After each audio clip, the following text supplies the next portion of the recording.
It truly is a joyful moment, a deeply happy moment, to be here once again so we can talk, so we can speak together of these wonderful truths. I always like to remember that I am never alone. Whenever I am present here, there always come with me a vast multitude of other beings who are deeply and vibrationally invested in exploring the specific subjects that we are discussing today, and in the ascension of the human collective. Today, I really want to talk about a subject that is very important for everyone, which are the mental blocks. These are the heavy blocks that you carry around with you. And because of them, many times you find that you are completely unable to take a specific path that you truly wish to take. These blocks are sometimes from other lives. These blocks were occasionally formed in this life by the influential examples of other people, or even by personal experiences that you have had. These stumbling blocks that you could say are karmic imprints, that are deeply accumulated energies, they are the shadows. They are the limiting beliefs, but simply giving it a different name doesn't change the reality that when they are alive and active within the inner workings of a person's consciousness, they create significant and lasting limitations on their life. Throughout many of your previous lives, you were repeatedly taught the false lesson that you possessed absolutely no inner power, and that you were merely the random product of something entirely external and completely uncontrollable.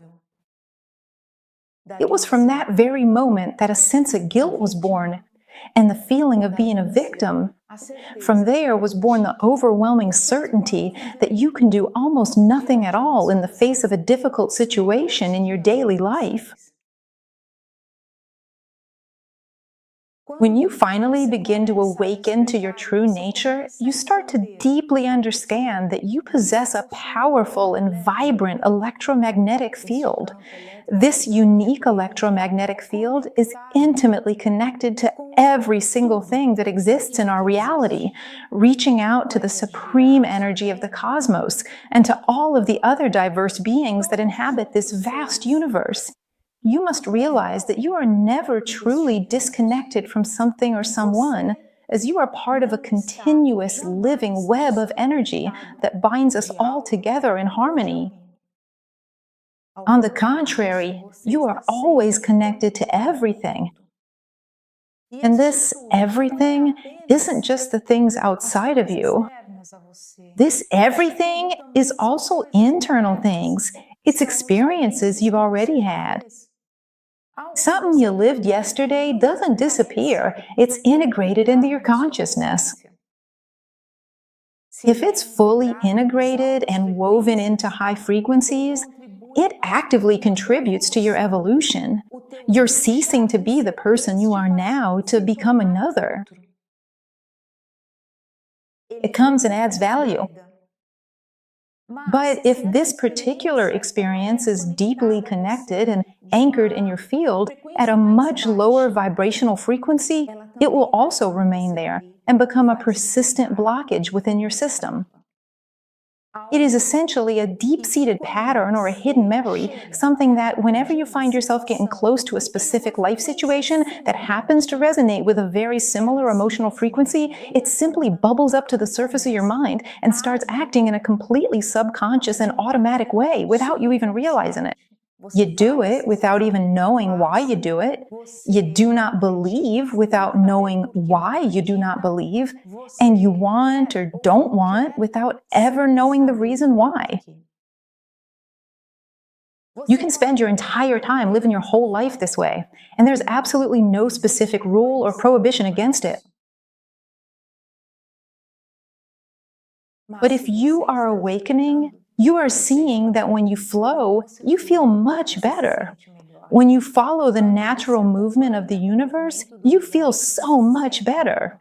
However, when you stagnate at one single point, or when you resist something, a deep sense of discomfort takes over your entire being. These are common symptoms of your vibration. When you find yourself facing situations that keep repeating over and over again, sometimes the characters and the settings might look a little different, but the fact is that they repeat. There's an energy there to be dealt with. Don't view it as something normal, that this is just how it happens. For example, when you've been robbed several times. That's not how it happens, because not all human beings have been robbed. Some have, others haven't. And what differentiates this is the vibratory energy of the being.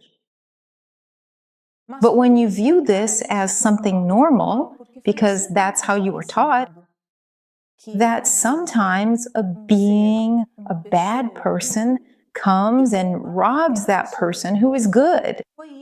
That's what they taught you. That bad person comes along and hits that good person. They instructed you in that too, and a vast array of other concepts that do not actually belong to the divine reality or to the intricate inner workings of the law of attraction, of cause and effect of the universe. So when you have something that places restrictions on your daily life, there's significant and deep internal work that needs to be addressed, because you are not a limited being. This is another one of those common and misleading half-truths and misconceptions that are often told as if they were absolute truths. You simply cannot achieve absolutely every single thing you want with your life. This simply cannot continue to vibrate in your consciousness while you're also trying to do truly remarkable and extraordinary things in your life. One of the two energies, one of the two vibrations, will eventually have to depart from you in order for the other one to fully thrive and live.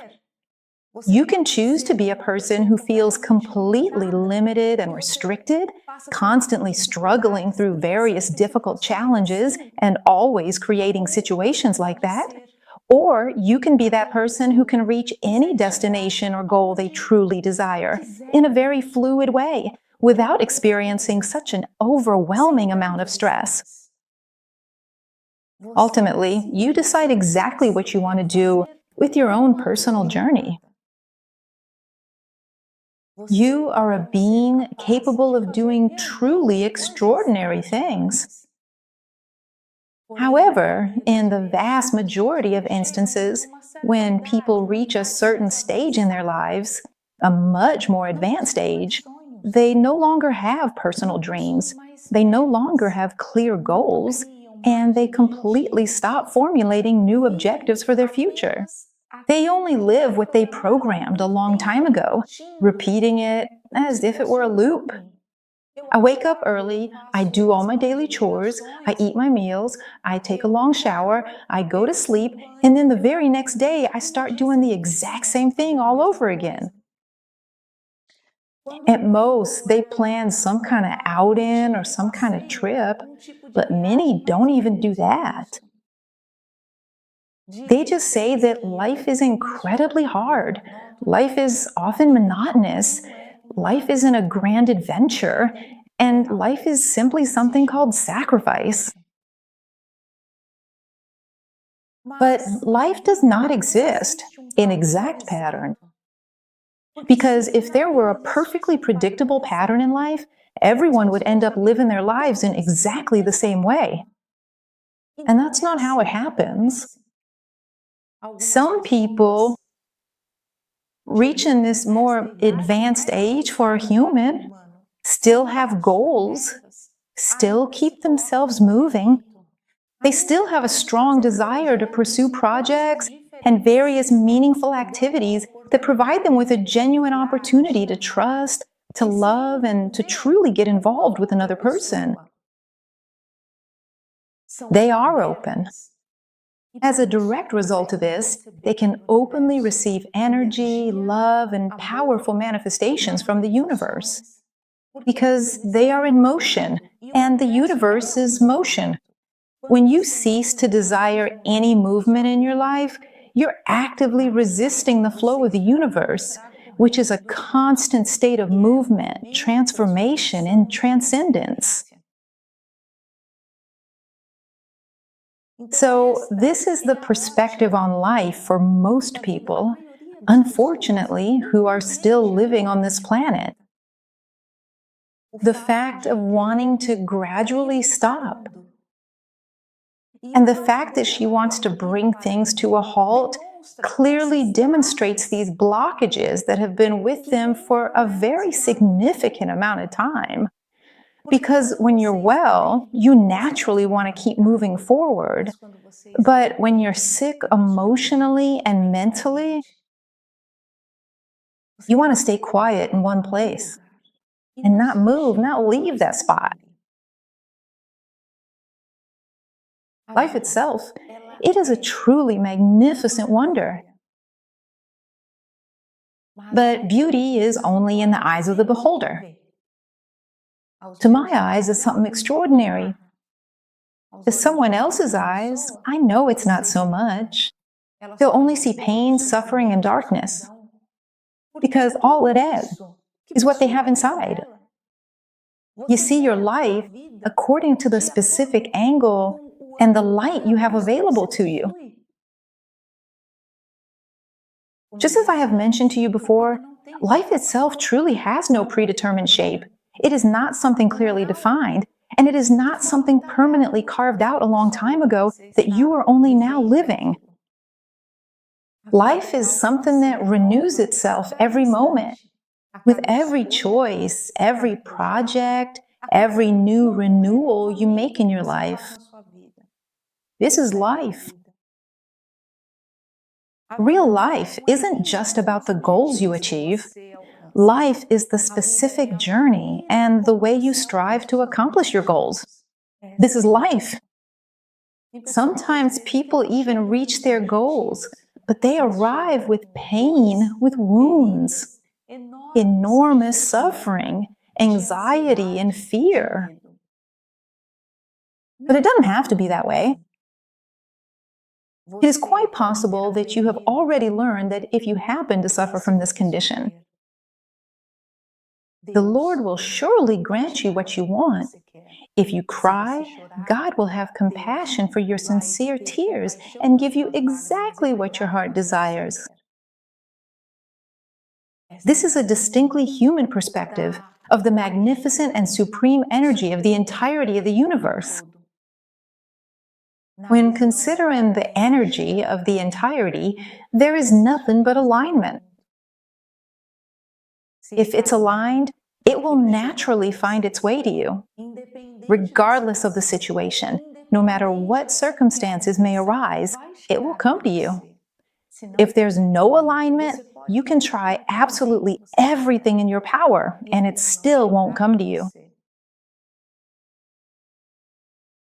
Emotions serve as a vital internal compass for you to truly know exactly where you have a deep wound, which specific path you really want to walk in life, and if you're not just walking that path to satisfy another person or even someone else's expectations, because you believe the other path is too difficult, so I'll just take this one. Without appreciating that the best thing in your life is you. So because of that, you always have to be well. You always have to journey along the specific life path that truly resonates with your inner self and fits you best, the one that is more deeply connected and that is more perfectly aligned with your personal values and goals.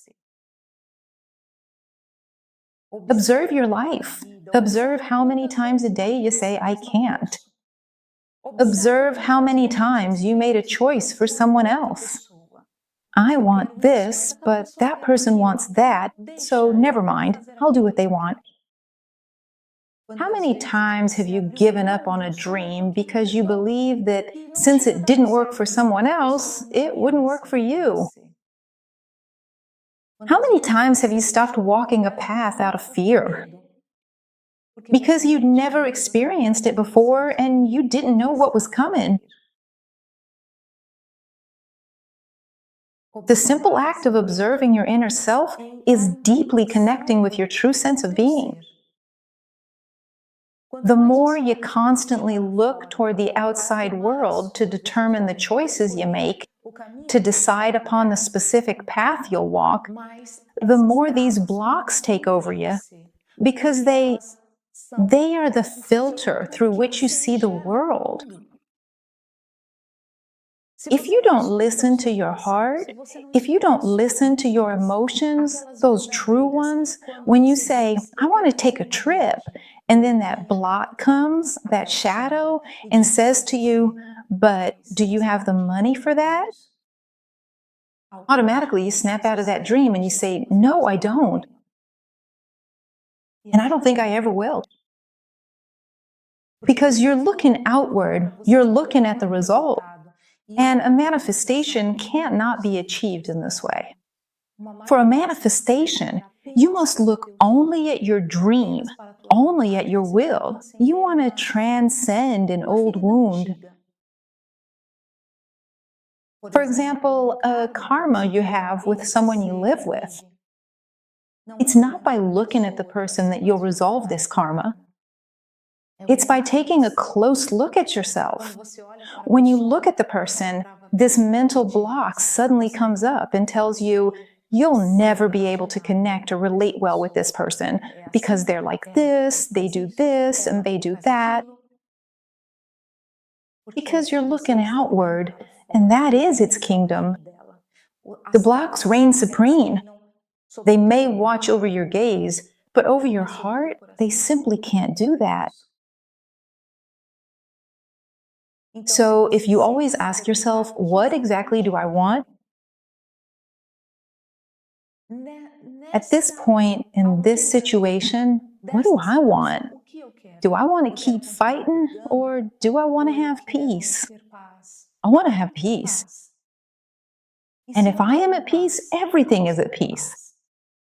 Do I want to continue working in my current position, or do I want to explore a completely different career path? Do I want to create this goal? Is this really something that would make me happy? It's about asking the heart, not the mind.